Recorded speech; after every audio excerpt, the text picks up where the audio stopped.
Hello and happy Thanksgiving. Welcome back to another episode of Cooking with Maestro Cook. We have finally arrived to one of my favorite holidays, Thanksgiving Day.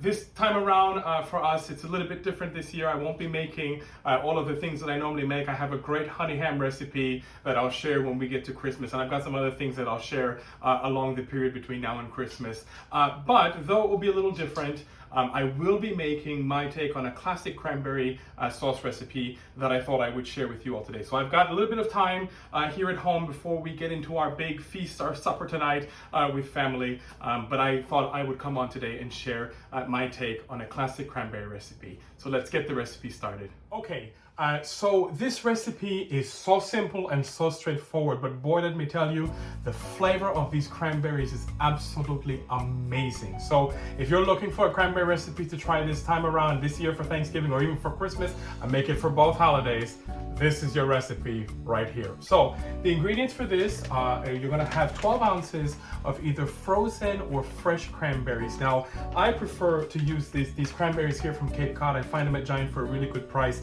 These are really fantastic, but again, you can use them fresh if you'd like. You'll need a half cup of orange juice. This here is with no pulp. You can use pulp if you want. We're gonna have 3/4 of brown sugar, and we're gonna have a half teaspoon of lemon zest.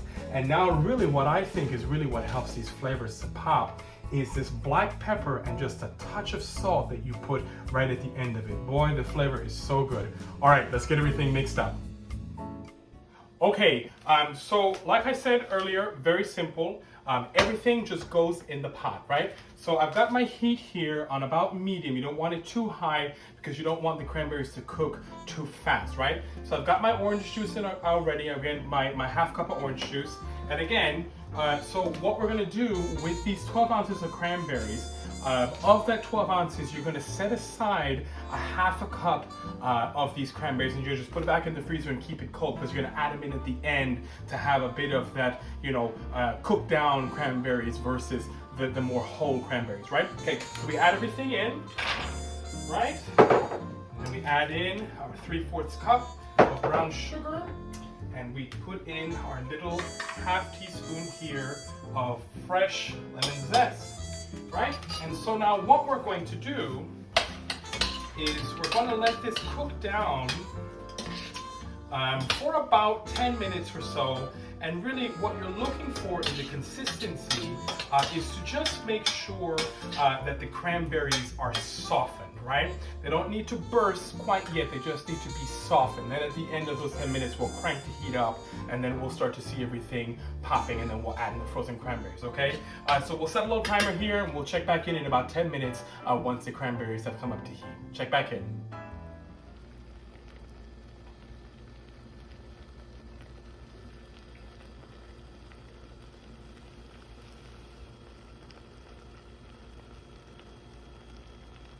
Okay, so it's been about 10 minutes, and as you can see, the cranberries are softer, and the brown sugar, of course, is completely dissolved, but they're not completely popped, right? They haven't completely cracked open. So now, from our medium-low heat, we're gonna now crank it up to about medium-high for about and another 10 minutes, 8 to 10 minutes or so. And what we're gonna see happen now is that the cranberries are gonna start to pop. It's so cool. So we'll check back in after those 10 minutes when they've all popped.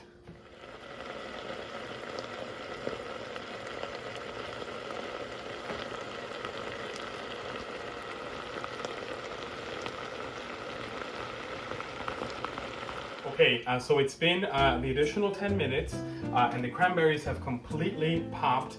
So now all we have to do is add our half a cup reserve that was in the refrigerator, right? Mix those in, and like I said, our secret little weapon here is lots. I wouldn't say lots, I mean, you judge it for yourself, you season it, you taste it. Put a little bit of black pepper and a little bit of salt, not too much on the salt because that can really affect the flavor. But more on the salt, okay? All right, and so now what we're gonna do is we're just gonna mix everything up.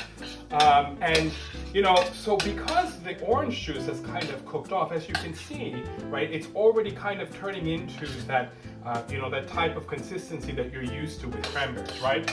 So what I'll do now is I'll transfer these over to a little bowl, and I'll probably put them in the refrigerator just for, maybe 30 minutes or so, just to cool them down, because cranberries are really great when they're cold, and the flavor of it itself tastes really great when it's more room temperature to colder than to piping hot, right? So we'll plate it up, put it in the refrigerator, and we'll check back in just to do a little taste test, okay?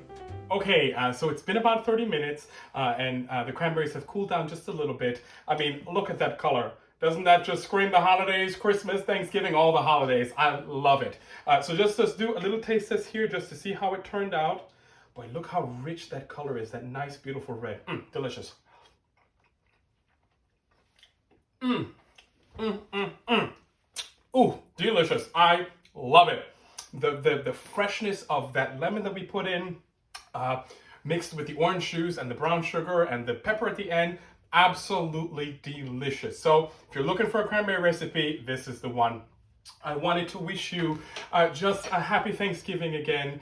I pray that you get to spend wonderful time with your family and your loved ones, being together and just, being in this moment of gratitude for the blessings that we have. So I send you my heartfelt blessings and all of my love on this great happy Thanksgiving, okay? Take care. Bye-bye.